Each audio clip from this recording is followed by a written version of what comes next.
The commander of the raid on Pearl Harbor never expected her. If you don't think an 18-year-old girl can change history, listen to the story that starts with an act of kindness and ends with the redemption of a man the world thought was beyond hope.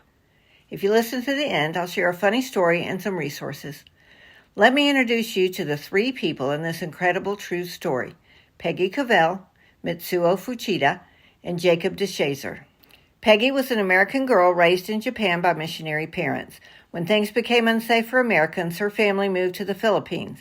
At 18, Peggy was sent to America for college, and she brought her two younger siblings along with her.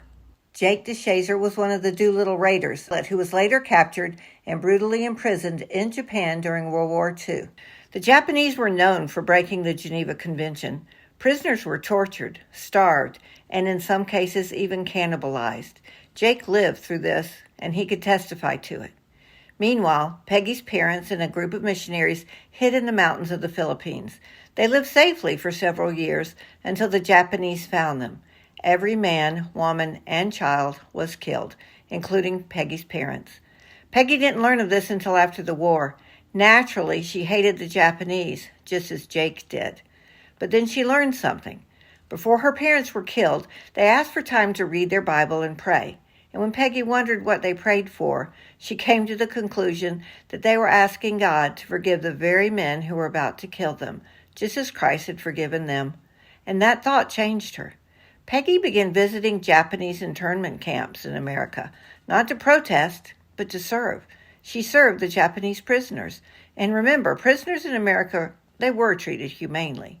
Jake, meanwhile, was facing the opposite in Japan, 40 months of starvation and torture. But during that time, a guard loaned him a Bible for 3 weeks, and Jake became a Christian. After the war, he went to a Christian college and became a missionary. He returned to Japan, and he wrote a pamphlet he gave out called "I Was a Prisoner of Japan." After the war, Fuchida hated Americans. He was called to be a witness at a trial investigating whether the Japanese had mistreated prisoners.